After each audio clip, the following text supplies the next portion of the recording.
ਪਲਵਸ਼ਾ ਜੀ ਹੁਣ ਰੋਣਾ ਨਹੀਂ ਜੇ, ਹੁਣ ਮੁਕਰਨਾ ਵੀ ਨਹੀਂ ਜੇ ਕਿ ਮੈਂ ਤੇ ਇਹ ਕਰਦੀ ਪਈ ਸਾਂ, ਮੈਂ ਉਹ ਕਰਦੀ ਪਈ ਸਾਂ। ਹਾਏ ਬੇੜਾ ਤਰਜੇ, ਇਹ ਕੀ ਹੋ ਗਿਆ?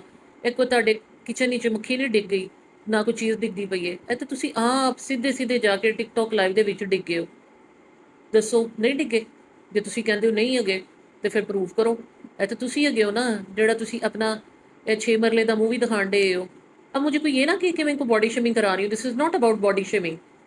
ये जो एक शराफत का और मेहनत का और पता नहीं क्या क्या अमीर होने का लबादा पहन के ये खवातीन बैठी हुई हैं, अपने आप को सुपर वुमेन बना के पेश करने की कोशिश कर रही होती हैं, ये सिर्फ उसी के ऊपर कमेंट्री हो रही है। अस्सलाम वालेकुम मेरी यूट्यूब फैमिली, उम्मीद है आप सब ठीक ठाक होंगे, खुश होंगे, आबाद होंगे। अल्लाह ताला सबको खुश और आबाद रखे। वेरी सॉरी मैं वीडियोस नहीं बना पा रही हूँ क्योंकि मैं बहुत बिजी हूँ और मैं वैसे भी अपने आप को रेस्ट देना चाह रही हूँ क्योंकि काफ़ी कर लिया और थोड़ा सा रेस्ट कर लेना भी ज़रूरी होता है। दूसरा आपको पता है कि आजकल हज के दिन चल रहे हैं और स्पेशली आगे ईद के दिन आ रहे हैं, तो अपने अपने घर में सबकी एक्टिविटीज़ चल रही हैं। लेकिन अगर नहीं चल रही तो इन औरतों की नहीं चल रही हैं। इनके पता नहीं क्या बंदे भी किस तरह के हैं, कोई रबड़ के इन्होंने जो है ना शौहर रखे हुए हैं, जैसे रबड़ स्टैंप होती है, जिनको इनकी किसी चीज़ से परवाह नहीं है, ये क्या करती फिर हैं। बल्कि नहीं, यहाँ तो कहना चाहिए जैसे राशिदा मलिक का चाचा बशीर है ना, इनका चाचा सलीम जो है, वो तो इनको साथ लिए फिर रहा। उस दिन मैं देख रही थी बाई चांसली वेडिंग एनिवर्सरी की भी जो रील शेयर हुई हुई थी, चाचा जी सामने तो नहीं आए थे, लेकिन बाजी जो है, यानी वड्डी बाजी पलवशा बाजी, सीने ला के जफ्फी पा के जड़ा ना उन्होंने थैंक यू कहते पे सन। कसमें लगता है इन्होंने पूरी जिंदगी मौका नहीं मिले काम करने का। अब यहाँ पे कोई आके प्लीज़ ये ना कि तुसी यह की रिएक्शन दे दिता, तुसी उन्होंने मेहनत ते पानी फेर दिता। ऐसी कोई मेहनत ते पानी नहीं फेरिया। ਇਹੋ जी मेहनत एक गरमाला फेर देना चाहिए। गरमाला पता की होंगे? ਜਿਹੜਾ ਮਕਾਨ ਬਣਾਉਂਦੇ, ਜਿਹੜਾ ਨਾ ਸੀਮਟ ਸਹੀ ਸਿੱਧਾ ਪੱਧਰਾ ਕਰਨ ਵਾਸਤੇ ਫੇਰਿਆ ਜਾਂਦਾ ਨਾ, ਉਹਨੂੰ ਗਰਮਾਲਾ ਕਹਿੰਦੇ ਨੇ। ਤੇ ਬਾਜੀ ਨੇ ਆਪਣੇ ਮੂੰਹ ਤੇ ਵੀ ਫੇਰਿਆ ਹੈ, ਕਹਿੰਦੀ नहीं पिगमेंटेशन टाइम के साथ हो जाती है, मेरी स्किन मेरी अब्बा की तरह की है, बड़ी अच्छी है, मेरी ये है, मेरी वो है। ਬਾਜੀ ਤੁਹਾਡੀ ਸਕਿਨ ਨੇ ਜਾਂ ਕਿਸੇ ਮਕਾਨ ਦਾ ਪਲਸਤਰ ਹੁੰਦਾ ਹੋਏ, ਸਾਨੂੰ ਕੀ ਪਰਵਾਹ ਹੈ? ਕੋਈ ਦੱਸੋ ਨਾ ਤੁਸੀਂ ਵੀ। ਤੁਹਾਡੀ ਖੂਬਸੂਰਤੀ ਨੂੰ ਕੀ ਕਰਨਾ? ਚਲੋ ਮਕਾਨ ਦੀ ਕੋਈ ਖੂਬਸੂਰਤੀ ਨਜ਼ਰ ਆਏ, ਬੰਦਾ ਕਹਿੰਦਾ ਮਾਸ਼ਾਅੱਲਾ ਸੋਹਣਾ ਲੱਗਦਾ ਪਿਆ, ਅੱਲਾ ਇਹਦੇ ਵਿੱਚ ਵਸਣਾ ਨਸੀਬ ਕਰੇ। ਤੁਹਾਨੂੰ ਦੇਖ ਕੇ ਬੰਦਾ ਕੀ ਕਵੇ, ਕੀ कहना चाहिए? फिर तुसी क्लेम कर दो कि हम तो सारा दिन इतनी मेहनत करते हैं, तो मेहनत तो तुसी हुण दिन तो बाद रात को भी करनी शुरू कर दी है। बाजी कहते हैं कि मैं जो हूँ ना, मैं तो सारा दिन बहुत मेहनत करती हूँ, लेकिन बाजी रात को भी मेहनत करना शुरू हो गई। बाजी कहती है मैं तो इतनी देर से अमीर हूँ, मेरा मियाँ इतना वेल ऑफ था, मैं जब यूके आई थी मेरा मियाँ ये करता था, मैं वो करती थी, दुनिया की हर चीज़ अवेलेबल थी, कमी कोई नहीं थी। मैं आज ये पूछूंगी अगर कमी नहीं थी बाजी, तो फिर आप टिकटॉक लाइव पे क्या कर रही हैं?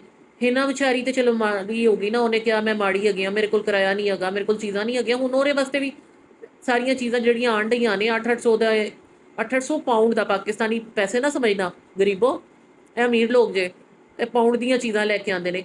53 पाउंड की जो है पेंट्री ले ली है, ठीक है, 800 पाउंड का इनक्लाइनर ले लिया है, और वो जो डिश वॉशर आया है, और फिर जो चीज़ें आ रही हैं नई नई जो आ रही है ना, इलेक्ट्रिक गैजेट्स आ रहे हैं, अप्लाइंसिस आ रही हैं, तो वो कितने कितने आ रही हैं ना, वो भी साथ साथ बताती जाए। तो ਜਿਹੜੇ ਲੋਕੀ ਜਿਹੜੇ ਤੁਸੀਂ ਸਾਰਿਆਂ ਨੂੰ ਚਵਲ ਬਣਾਇਆ ਹੈ, ਜਿਨ੍ਹਾਂ ਨੂੰ ਤੁਸੀਂ ਰੋ ਰੋ ਕੇ ਭੈਣਾਂ ਸਾਰਾ ਦਿਨ ਪਾਗਲ ਕਰਦੀ, अम्मी ये अम्मी वो, अब्बू ये, ਹੁਣ ਤੁਸੀਂ सारा कुछ भूल गए हो। हिना को भी सब कुछ भूल गया, वसीम की बीमारी भी भूल गया। वसीम भाई भी जो है माशाल्लाह माशाल्लाह वेट गेन करके एक ट्रांसप्लांट हुआ हुआ किडनी के ऊपर, उन्होंने इतना वेट गेन किया हुआ। जाहिर है जब बीवी और बेटी कमाएगी तो फिर बंदा घर में बैठ के खाएगा, तो वो फिर इसी तरह से होगा। वो मैंने पहले भी अपनी वीडियो में ये चीज़ बताई कि एक जिसका किडनी अपना नहीं है, ट्रांसप्लांट हुआ हुआ, वो बंदा कैसे इतना खा सकता है? अल्लाह ताला इनके खाने में बरकत डाले। लेकिन जो है आपने अपनी किडनी भी देखनी होती है ना, आपने किडनी तो लगवा ली, तो वो क्या मतलब उसकी साथ साथ ओवर हालिंग हो रही है? सोचने की बात है ना। अगर आप इतना मीट खा रहे हैं, आप अंडे खा रहे हैं, आप चाय पी रहे हैं, आपका क्रेटिनिन यूरिया कहाँ जा रहा है? चले जी, ये तो वसीम भाई की बात होगी, चलो छोड़ो। वो बेचारे गरीब ने ना, उन्होंने तो टिकटॉक से रात को बहना, तो सवेरे जाके कार्पल टनर सिंड्रोम की सर्जरी करा के आनी है। वो इस तरह जिस तरह कट्टा कट के आना है ना कोई बंदा, मतलब अब मैं क्या कहूँ, ये जैसे कुर्बानी नहीं होती है, ऐसे रात से सुबह और सुबह से पता नहीं कितने दिन तक। बाद में भी बाजी जी आके बैठी हुई थी और वसीम भाई इसकी नासों में भी मोबाइल घुसा घुसा के दिखा रहे थे, और ये कहती बदले ले रहे हैं, ये कर रहे हैं, नए नए आईफोन भी आ गए लोगों, तो वो कहाँ से आए हैं? ये मुअम्मा भी हल हो गया, टिकटॉक लाइव से आता है। अब ये बड़ी बाजी भी कह रही है मेरी टिकटॉक लाइव जो है वो बैन हो गई थी, और अब मेरी बैन किस तरह से खुल गई है? बैन नहीं कह रही, अब बैन कैसे खुल गई, यानी पाबंदी कैसे खुल गई है कि मेरे फॉलोअर्स ने इतना ज़्यादा जो है टिकटॉक को मजबूर कर दिया ਕਿ ਮੇਰੀ ਲਾਈਫ ਜੋ ਹੈ ਨਾ ਉਹ ਟਿਕਟੌਕ ਨੇ ਕਹਾ ਨਾ ਵੱਡੀ ਬਾਜੀ ਜਿਹੜੀ ਹੈ ਨਾ ਬੜੀ ਕੀਮਤੀ ਹੈਗੀ ਜੇ, ਲੋਕੀ ਵੱਡੀ ਬਾਜੀ ਨੂੰ ਨਾ ਦੇਖਣ ਤੇ ਉਹਨਾਂ ਨੂੰ ਸਕੂਨ ਨਹੀਂ ਲੱਭਦਾ, ਤੇ ਇਹਨਾਂ ਦੀ ਲਾਈਫ ਫਟਾਫਟ ਜਿਹੜੀ ਹੈ ਨਾ ਔਨ ਕਰ ਦੋ। ਤੇ ਉਧਰੋਂ ਉਹਨਾਂ ਨੇ ਟਿਕਟੌਕ ਲਾਈਵ ਔਨ ਕੀਤੀ, ਉਧਰੋਂ ਵੱਡੀ ਬਾਜੀ ਜਿਹੜੀ ਹੈ ਨਾ ਨੱਸ ਕੇ ਪਹੁੰਚ ਗਈ ਲਾਈਵ ਕਰਨ ਵਾਸਤੇ। ਨਾਲੇ ਇਹ ਵੀ ਕਹਿ ਦਿੱਤਾ ਮੈਂ ਇੱਥੇ ਕੋਈ ਪੈਸੇ ਕਮਾਉਣ ਨਹੀਂ ਆਈ ਜੇ, ਮੈਂ ਇੱਥੇ ਕੋਈ ਸ਼ੇਅਰ ਨਹੀਂ ਕਰਨੀ ਜੇ, ਮੈਂ ਤੇ ਤੁਹਾਡੇ ਨਾਲ ਉਂਝ ਹੀ ਪਿਆਰ ਕਰਨ ਆਈ ਹਾਂ। ਤੇ ਜਿਹੜੇ 1000 ਲੋਕੀ ਵਿੱਚ ਬੈਠੇ ਸਨ ਵੱਡੀ ਬਾਜੀ, ਉਹਦੇ ਚ ਕੌਣ ਕਿੰਨੀਆਂ ਔਰਤਾਂ ਸਨ ਇਹ ਮੈਨੂੰ ਦੱਸੋ ਨਾ। ਸਾਡੇ ਮੁਲਕ ਵਿੱਚ ਤੇ ਜਿਹੜੀ ਹੈ ਨਾ ਕੋਈ ਘੱਟ ਹੀ ਕੋਈ ਸ਼ਰੀਫ ਔਰਤ ਜਿਹੜੀ ਹੈ ਨਾ ਟਿਕਟੌਕ ਲਾਈਵ ਤੇ ਬੈਠੇਗੀ। ਬਾਹਰ ਵੀ ਜਿਹੜੀਆਂ ਬਹਿੰਦੀਆਂ ਹੋਣਗੀਆਂ ਕੋਈ ਟਾਈਮ ਪਾਸ ਵਾਸਤੇ ਬਹਿ ਜਾਂਦੀਆਂ ਹੋਣਗੀਆਂ, ਲੇਕਿਨ ਓਵਰਆਲ ਇਸ ਪਲੇਟਫਾਰਮ ਨੂੰ ਕੋਈ ਨਹੀਂ ਚੰਗਾ ਸਮਝਦਾ। ਚਲੋ ਟਿਕਟੌਕ ਲਾਣਾ, ਆਪਣੀ ਵੀਡੀਓ ਲਾਣਾ ਇੱਕ ਵੱਖਰੀ ਗੱਲ ਹੋ ਗਈ, ਲੇਕਿਨ ਲਾਈਵ ਤੇ ਜਾ ਕੇ ਬਹਿਣਾ। ਤੇ ਉੱਥੇ ਕਿਹੜੀਆਂ ਤੁਹਾਡੀਆਂ ਬੀਬੀਆਂ ਬੈਠੀਆਂ ਸਨ ਜਿਹੜਾ ਕਹਿੰਦੀਆਂ ਪਈਆਂ ਸਨ ਹਾਏ ਵੱਡੀ ਬਾਜੀ ਆਈ, ਵੱਡੀ ਬਾਜੀ ਨੂੰ ਅਸੀਂ ਹਾਰ ਪਵਾਣੇ ਨੇ, ਫੁੱਲ ਦੇਣੇ ਨੇ, ਗੁਲਾਬ ਦੇ ਫੁੱਲ ਦਿੱਤੇ ਸਨ ਕਿ ਕਿਸ ਚੀਜ਼ ਦੇ ਦਿੱਤੇ ਸਨ, ਸੂਰਜਮੁਖੀ ਦੇ ਦਿੱਤੇ ਸਨ ਹੈ, ਤੇ ਉਹ ਔਰਤਾਂ ਨੇ ਦਿੱਤੇ ਸਨ। ਮੇਰਾ ਨਹੀਂ ਖਿਆਲ ਉੱਥੇ ਔਰਤਾਂ ਤੇ ਹੁੰਦੀਆਂ ਨਹੀਂ। ਤੇ ਬਾਜੀ ਜਿਹੜੇ ਬੰਦੇ ਬੈਠੇ ਸਨ ਉਹਨਾਂ ਨੂੰ ਤੁਸੀਂ ਟਿਕਟੌਕ ਲਾਈਵ ਦਿਖਾ ਕੇ ਕੀ ਕਰਨਾ ਸੀ? ਤੁਸੀਂ ਜਿਹੜੇ ਉੱਥੇ ਦਹੀਂ ਬੜੇ ਬਣਾਉਣ ਡੇ ਸੋ, ਭੱਲੇ ਬਣਾਉਂਦੇ ਪਏ ਸੋ ਨਾ, ਉਹ ਰੈਸਪੀ ਜਿਹੜੀਆਂ ਤੁਹਾਡੀਆਂ ਭੈਣਾਂ ਨੇ ਸਮਝ ਨਹੀਂ ਸੀ। ਸ਼ੇਅਰ ਤੇ ਤੁਸੀਂ ਕੀਤਾ ਕੋਈ ਨਾ, ਚਲੋ 1000 ਵਿੱਚੋਂ ਕੋਈ 200 ਬੰਦੇ ਨੇ ਵੀ ਤੁਹਾਨੂੰ ਕੋਈ ਫੁੱਲ ਮਾਰੇ, ਕੋਈ ਗਿਫਟ ਮਾਰੇ, ਬੜੀ ਚੰਗੀ ਗੱਲ ਹੈ, ਤੁਹਾਡੀ ਸ਼ਰਾਫਤ ਨੂੰ ਸਲਾਮ ਹੈ। ਬਹੁਤ ਹੀ ਸ਼ਰੀਫ ਔਰਤਾਂ ਨੇ, ਸਾਰਾ ਦਿਨ ਇੰਨੀਆਂ ਮਿਹਨਤ ਕਰਦੀਆਂ ਨੇ, ਹੁਣ ਰਾਤ ਨੂੰ ਵੀ ਕਰਦੀਆਂ ਨੇ, ਅੱਖਾਂ ਸੁਜੀਆਂ ਹੋਣ, ਮੂੰਹ ਕਿਧਰੇ ਦੇ ਕਿਧਰੇ ਪਹੁੰਚੇ ਹੁੰਦੇ ਨੇ, ਮੂੰਹ ਜਿਹੜਾ ਨਾ ਕਿਲੋ ਵਾਲਾ ਜਿਹੜਾ 4 ਕਿਲੋ ਤੋਂ ਸਾਰਾ दिन जाहिर है जो औरत सारा दिन मेहनत करेगी रात को तक उसका जो है वो ऑटो पे डीमा सा हो रहा होता है, स्पेशली इस एज में। बाजी ने ऐनक झाड़ी, बाजी ने कहा ना जी ਅੱਜ ਟਿਕਟੌਕ ਲਾਈਵ ਹੋਈ ਹੈ, ਅੱਜ ਤੇ ਮੈਂ ਨੱਚਣਾ ਹੀ ਨੱਚਣਾ। ਇਹਨੂੰ ਨੱਚਣਾ ਹੀ ਕਹੋਗੇ ਨਾ, ਜਿੱਥੇ ਤੁਸੀਂ ਆਪਣੀ ਸਕਿਨ ਤੇ ਵੀ ਉਂਗਲੀਆਂ ਫੇਰ ਫੇਰ ਕੇ ਦਿਖਾਉਂਦੇ ਪਿਓ। ਇਹ ਕੌਣ ਦੇਖਦਾ ਪਿਆ ਸੀ? ਪੁੱਛਣ ਵਾਲੀ ਗੱਲ ਹੈ ਨਾ, ਸਮਝਣ ਵਾਲੀ ਗੱਲ ਹੈ। ਉੱਥੇ ਕੋਈ ਰਾਤ ਨੂੰ ਇੰਨੀ ਦੇਰ ਨਾਲ ਬਹਿ ਕੇ ਤੁਹਾਡੀ ਲਾਈਵ ਜਿਹੜਾ ਦੇਖਦਾ ਹੋਏਗਾ ਉਹ ਕੌਣ ਹੋਏਗਾ? ਕੁੜੀਆਂ, ਔਰਤਾਂ? ਨਾ ਨਾ ਬਾਜੀ ਇਹ ਨਾ ਕਰੋ। ਚਲੋ ਕੋਈ 1000 ਹੀ ਚੋਂ ਕੋਈ 100 ਹੋਣਗੀਆਂ, 200 ਹੋਣਗੀਆਂ, 800 ਤੇ ਬੰਦਾ ਸੀ ਨਾ, ਤੇ ਡੁੱਬ ਮਰਨ ਦਾ ਮਕਾਮ ਨਹੀਂ ਹੈਗਾ ਤੁਹਾਡੇ ਵਾਸਤੇ। ਹੁਣ ਤੁਹਾਡੀਆਂ ਸਾਰੀਆਂ ਸ਼ਰਾਫਤਾਂ ਕਿੱਥੇ ਗਈਆਂ? ਉਹ ਇੱਕ ਵਾਰੀ ਸ਼ਰਾਫਤ ਚੜੀ ਸੀ, ਹੁਣ ਤੁਹਾਡੇ ਸਾਰੇ ਭਰਾ ਬੰਦੇ ਸਾਰੇ ਕਿੱਥੇ ਗਏ?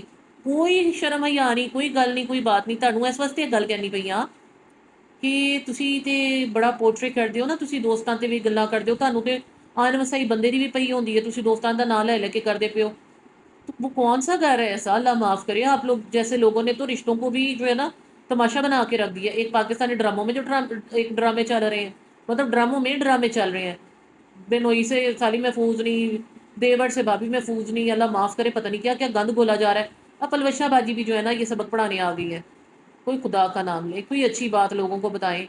ये जो ड्रामेकारी, अब आप ये देखें, ये बाजी ब्रेडफोर्ड, मैनचेस्टर, यूके से दुबई पहुंच गई थी, दुबई से पाकिस्तान पहुंच गई थी, लेकिन नहीं पहुंची ਤੇ ਉਸ ਭੈਣ ਦੇ ਕੋਲ ਨਹੀਂ ਪਹੁੰਚੀ ਜਿਹਨੂੰ ਮਾਰਫਿਨ ਦੇ ਇੰਜੈਕਸ਼ਨ ਲੱਗਦੇ ਪਏ ਸਨ, ਉਹਦੇ ਕੋਲੋਂ ਹੋ ਕੇ ਆ ਗਈ। ਸੋਰੇ ਵੀ ਹੈਗੇ ਨੇ ਉੱਥੇ, ਉੱਥੇ ਵੀ ਨਹੀਂ ਗਈ ਬਾਜੀ। ਸਿਰਫ ਸਾਨੂੰ ਜਿਹੜਾ ਨਾ ਸਬਕ ਪੜ੍ਹਾਉਣ ਆਉਂਦੀ ਹੈ ਬਾਜੀ। ਤੁਸੀਂ ਸਾਰਾ ਦਿਨ ਸਬਕ ਪੜ੍ਹਾਉਂਦੇ ਆ, ਮਿੱਠੀ ਮਿੱਠੀ ਤੁਹਾਡੀ ਜਿਹੜੀ ਜ਼ਬਾਨ ਹੈ ਨਾ, ਤੁਹਾਨੂੰ ਇਹਨੂੰ ਸਮਝ ਆ ਗਿਆ ਕਿ ਇਹਨੂੰ ਕੈਸ਼ ਕਿਸ ਤਰ੍ਹਾਂ ਕਰਨਾ ਹੈ। ਤੁਹਾਡੇ ਕੋਲ ਕੰਟੈਂਟ ਕੋਈ ਨਹੀਂ ਹੈਗਾ, ਪੁੱਠੀਆਂ ਸਿੱਧੀਆਂ ਸਬਜ਼ੀਆਂ ਪਕਾ ਲੈਣੀਆਂ, ਬਤਾਊਂ ਦੇ ਵਿੱਚ ਮਟਰ ਪਾ ਲੈਣੇ, ਅਸਤਗਫਿਰੁੱਲਾ।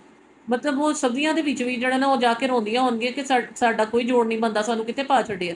ਬਟ ਬਾਜੀ ਨੇ ਜਦੋਂ ਕੰਟੈਂਟ ਬਣਾਉਣਾ ਹੁੰਦਾ ਤੇ ਫਿਰ ਬਾਜੀ ਨੇ ਜੋ ਮਰਜ਼ੀ ਤੜਫਾ ਤੜਫੂ ਦੇਣਾ ਹੁੰਦਾ, ਸੁੱਟ ਸੁਟਾ ਕੇ ਤੜਫਾ ਤੜਫੂ ਕੇ। ਆਮਲੇਟ ਦੇਖੋ ਤਾਂ ਸੜੇ ਹੋਏ ਹੁੰਦੇ ਨੇ, ਲੇਕਿਨ ਗੱਲ ਪਤਾ ਕੀ ਜੇ, ਉਹ ਕਹਿੰਦੇ ਨੇ ਨਾ ਕਿਸੇ ਦਾ ਕੁਝ ਵੀ ਨਹੀਂ ਬਲਦਾ ਹੈ, ਕਿਸੇ ਦਾ ਖੂਨ ਵੀ ਨਹੀਂ ਬਲਦਾ ਤੇ ਕਿਸੇ ਦਾ ਕੁਝ ਹੋਰ ਵੀ ਬਲਦਾ। ਜਿਨ੍ਹਾਂ ਨੇ ਇਹ ਸੁਣਿਆ ਹੋਏਗਾ ਉਹਨਾਂ ਨੂੰ ਸਮਝ ਆ ਜਾਂਦੀ ਹੈ। ਤੇ ਉਹੀ ਹਾਲ ਹੈ ਬਾਜੀ ਹੁਣ ਜਿਹੜੀ ਹੈ ਨਾ ਉਸ ਲੈਵਲ ਤੇ ਪਹੁੰਚ ਗਈ ਹੈ ਆਪਣੀ ਜ਼ਬਾਨ ਦੀ ਵਜ੍ਹਾ ਤੋਂ, ਆਪਣਾ ਆਪ ਦਿਖਾ ਦਿਖਾ ਕੇ ਕਿ ਹੁਣ ਬਾਜੀ ਕਹੇ ਨਾ ਉਹ ਉੱਤੇ ਹਾਥੀ ਉੱਡਦਾ ਪਿਆ, ਤੁਸੀਂ ਕੋ ਬੇਸ਼ੱਕ ਉੱਡਦਾ ਪਿਆ। ਪਲਵਸ਼ਾ ਜੀ ਨੇ ਕਹਿ ਦਿੱਤਾ ਹਾਥੀ ਉੱਡਦਾ ਹੈ, ਪਲਵਸ਼ਾ ਜੀ ਕਹਿ ਦੇ ਕਿ ਉਹ ਦੇਖੋ ਗੱਡੀ ਉੱਡ ਕੇ ਜਾ ਰਹੀ ਹੈ, ਤੁਸੀਂ ਕੋ ਬਿਲਕੁਲ ਪਲਵਸ਼ਾ ਜੀ ਨੇ ਕਿਹਾ। ਕਿਉਂਕਿ ਬਾਜੀ ਕਹਿੰਦੇ ਨੇ ਨਾ ਕਿ ਮੈਂ ਕੋਈ ਨਾ ਗਈ ਹਾਂ ਸੋਸ਼ਲ ਮੀਡੀਆ ਦੀ, ਰਜਬ ਕਿੰਗ ਹੈਗਾ ਜੇ, ਤੇ ਬਾਜੀ ਜਿਹੜੀ ਹੈ ਨਾ ਪਲਵਸ਼ਾ ਬਾਜੀ ਉਹ ਕੁਈਨ ਹੈ। ਇੱਕ ਜਿਹੜਾ ਕੁਈਨ, ਇੱਕ ਕਿੰਗ, ਤੇ ਦੋਨੋਂ ਹੀ ਹੋ ਗਏ ਨੇ, ਬਟ ਦੋਵੇਂ ਹੀ ਜਿਹੜੇ ਨੇ ਨਾ ਇਸ ਟਾਈਮ ਸੋਸ਼ਲ ਮੀਡੀਆ ਦੇ ਨਾ ਕਿੰਗ ਤੇ ਕੁਈਨ ਬਣ ਗਏ ਨੇ। ਅੱਲਾ ਮਾਫ ਕਰੇ, ਅੱਲਾ ਇਹੋ ਜਿਹੇ ਬਾਦਸ਼ਾਹ ਤੇ ਮਲਕਾਂ ਤੋਂ ਸਾਨੂੰ ਬਚਾ ਕੇ ਰੱਖੇ, ਸਾਡੀਆਂ ਨਸਲਾਂ ਨੂੰ ਬਚਾ ਕੇ ਰੱਖੇ, ਅੱਜ ਕੱਲ੍ਹ ਦੀਆਂ ਕੁੜੀਆਂ ਮੁੰਡਿਆਂ ਨੂੰ ਬਚਾ ਕੇ ਰੱਖੇ। आप मुझे बताएं ये कौन सा जो है तीर मार के बैठी हुई है, ये बहनें ऐसा कौन सा सबक सिखा रही हैं, क्या कर रही हैं? वो जो बेटी को भी ला के उसके आईब्रो जो है बने हुए होते हैं इतने ज़्यादा, आईलाइनर लगा होता है जनाब, और उसने कहने को स्कार्फ पहना होता है और कह रही है लो मेरा बाप आ गया। ठीक है उसको उर्दू बोलनी नहीं आती, एडी केड़ी मजबूरी पई हुई है, वॉइस ओवर करन तो बाद भी जड़ा है वो देख सकती है, ये मेरा बाप आ गया है, ये मेरा बाप कहता है, ये मेरा पता नहीं अब्बू आ गया है। बड़े ज़रूरी है इनको, इनके इस चीज़ के बगैर गुजारा नहीं है। फिर कहती हैं कि हमें पैसों की कमी नहीं है, हमने बचपन से पैसा देखा, हमारी तो कमी नहीं थी, हमने तो ये खाया, हमने वो पकाया, हमारे घर में ये था, हमारे घर में वो था। बाजी, आप जो मर्जी कह लें, आपकी हरकतों से ना आपकी औकात नज़र आ जाती है। अब ये जो बाजी ने मैनचेस्टर और ब्रेडफोर्ड जाने के लिए मारिया भी हॉल किया था, उसके जो कपड़े निकाल निकाल के अपने हॉल में लगाए लगाए थे, दिखाए थे, घुमाए थे, आपने देखे उसके बाद उसी थ्रू में इस उम्र में जब हज का महीना चल रहा है, हमें कहा जाता है जी रमज़ान में रिएक्शन दिया जा रहा है, हज के महीने में रिएक्शन दिया जा रहा है। ਇਹ ਤੁਹਾਡੀਆਂ ਫੁੱਫੀਆਂ ਜਿਹੜੀਆਂ ਆ ਗਈਆਂ ਨੇ ਰਮਜ਼ਾਨ ਦੀ, ਇਹਨਾਂ ਨੂੰ ਸ਼ਰਮ ਆਉਂਦੀ ਹੈ? ਹਜ ਦੀ ਇਹਨਾਂ ਨੂੰ ਸ਼ਰਮ ਆਉਂਦੀ ਹੈ?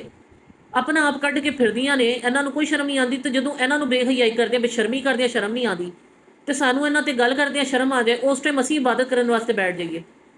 ਇਹਨਾਂ ਵਾਸਤੇ ਕੋਈ ਤੁਸੀਂ ਇਬਾਦਤ ਨਹੀਂ ਰੱਖੀ ਹੋਈ ਜਿਹੜੇ ਇਹਨਾਂ ਨੂੰ ਆ ਕੇ ਸਪੋਰਟ ਕਰਦੇ ਨੇ।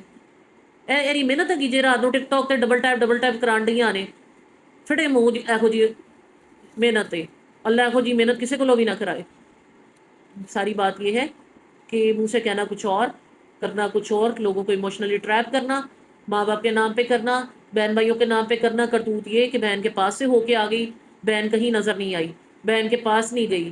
मियाँ साहब जो हैं वो लिए लिए फिर रहे हैं, लगता है उनकी जो है ना वो अभी जो भी उनके पास उनका ब्रेड एंड बटर है ना शायद पूरा नहीं हो रहा।